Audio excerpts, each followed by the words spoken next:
Hello ladies and germs, and welcome to your Pokemon Wind adventure. Here I'll be taking you through this fictional Pokemon game, explaining the new mechanics and Pokemon encounters along the way. As you may have seen in the first video, both games are extensively different, as I wanted to really hone in the whole variation theme. If you want to continue specifically on this adventure to its entirety, then go back and follow the other game, or watch the other version right after this video is over. Is entirely your own choice. But for now, sit back, relax, and select New Game. Greetings, trainer, and welcome to the world of Pokemon. My name is Monkeypuzzle, but people call me the Pokemon Professor. Here in the Troho region, there are many different types of Pokemon, from those who fly to those that swim. Most people train with Pokemon, while others keep them as pets. As for me, I study Pokemon variations with my partner, Professor Redwood, in the neighboring region. So I see you got this invitation from my people in the lab, so congratulations for being eligible to be a Pokemon trainer. Fantastic. But before we start, you have to make your PC avatar. As a trainer, you are able to enter training simulations to test yourself along your journey and to learn new skills or some you may have forgotten. But to do that, we need you to make an avatar that looks like you and to put in your name. So this is the first new feature in my generation. I was really impressed on the way Sun and Moon handled their character customization system. To hear my full thoughts on this, check out my Pokemon Sun Adventure Part 1. But I was wondering how I could take this to the next level, through avatars. I really wanted to dive into a mix of integrated technology and nature, something inspired by the other Nintendo product, Legend of Zelda Breath of the Wild from the Nintendo Switch. With this, you'll be presented with a blank body template. You can choose your gender, basic male or female, then you can choose from a variety of clothes, facial features and hairstyles. You can also colour it however you want and name it. This avatar will become your character. Side note, if you do decide to change your clothes or your hairstyle within the game, and later on you go for a virtual battle, those I will talk about in depth later, your avatar will not change. The avatar will look the way you made it at the beginning of the game, so make a good one. Let me just make one. Yeah, okay. Yes, perfect. Okay, give it a name.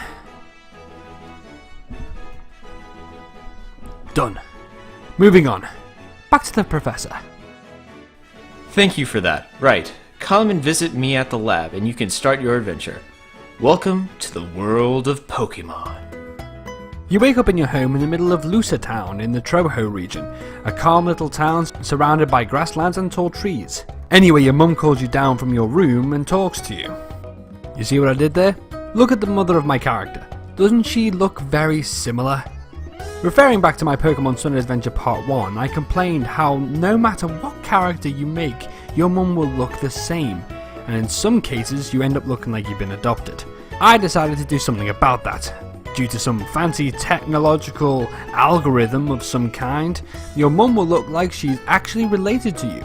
Clever, right? As you start your adventure, you walk through Lusa Town to meet Professor Monkeypuzzle in the local lab. Hello, Whitey. I see you're here for your first Pokemon. Well, there are a few things we need to do before we get started. First things first, as you made your avatar, we will need to test what you know already. The professor will sit you in a chair and place a VR set on your head. Then you'll go into a virtual battle. This is inspired by Pokemon XD Gale of Darkness. In this challenge, you are met with a battle screen, but a little bit glitchy. A blank trainer avatar will be in front of you. Then a screen will blip up offering you a choice of one of 3 starter Pokemon. And we will look at these Pokemon now. As this video was inspired by Brett Ultimus's Making Gen 8 Pokemon, each Pokemon was created with other Pokemon as references, splicing aspects together to keep a consistent art style, and also seeing what I can make in this way instead of drawing from scratch. So now we will look at these 3 starting Pokemon. First is the grass starter Pokemon, Seedlay. This Pokemon was inspired by cacti that can be seen through the United States, and also some splices of like alien stuff, I guess. So what Pokemon did I use to make this mon? Maractus was used for the base body, Fomantis's head was used and carrying the colour of Maractus, Torchic's crest on his head, and I converted it into a leaf, Cacturn's spikes as fingers, and Cacturn's legs as, well, the legs. Also, the patterns were of my own design, using the colour scheme of the leaf on the top of his head, on the fingers and legs, and making the patterns brown. Next is the fire starter, Rabinda. This Pokemon was interesting. Looking at all generations of fire starters, have you noticed something? Only one lizard. Everything else has either feathers or fur. So I thought I'd go with something a little bit different and entirely hairless. But instead of a lizard, which I think has been done to death, I went with a frog. Going against expectations, making something that usually has been represented by water Pokemon instead. So I chose a frog, specifically the strawberry poison dart frog. And I kept the colour scheme of the frog, but what Pokemon did I use to make it? Politoad's body was used for the base body. I used Froakie's head shape, Toxicroak's arms, removing the spikes and making them a little bit smaller, Totodile's feet, Squirtle's mouth, Munchlax's eyes, but tilted them slightly, and I thought it was kind of funny. I decided to make it a bit funnier instead of cute, and it's kind of funny how most of the base body stuff has been used through water Pokemon. And finally the water starter, Dropbat.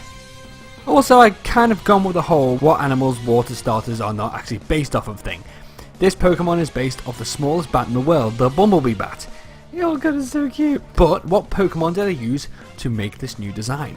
I used Swirlix as a base body, Mareep's head, Mankey's nose, Butterfree's hands, Clefairy's ears, and Woobat's wings. I copied Mareep's colour scheme over to the rest of the body, and a splash of Butterfree's hand colour and a bit of grey-blue for the wings. It's not a water flying type, as its wings are far too small for flight, so it kind of hops around and it can float on water using the wings as paddles. Kind of thought that was a cool idea. Also, there are a small chance of getting the shiny versions, but it is very rare as usual. So, what shall I choose? Well, I always pick the fire types. The opposing avatar gives you a challenge to begin with, using the strongest starter to you, like any rival would. If you are struggling with it, it'll swap out the Pokemon to the weaker one. This is so it can help you choose a game difficulty without straight up picking it, or hand-holding the entire time. But once you won, the professor will present you with the Pokemon that you chose in the virtual battle. Thank you for watching the first part of your new Pokemon adventure. Next time we will continue on to Route 1 and the Pokemon you can encounter on there. So what do you think so far? If you have any questions, leave them in the comments below. So before we keep going, don't forget to save. There we go. I'll see you in the next step of your Pokemon adventure. Bye bye.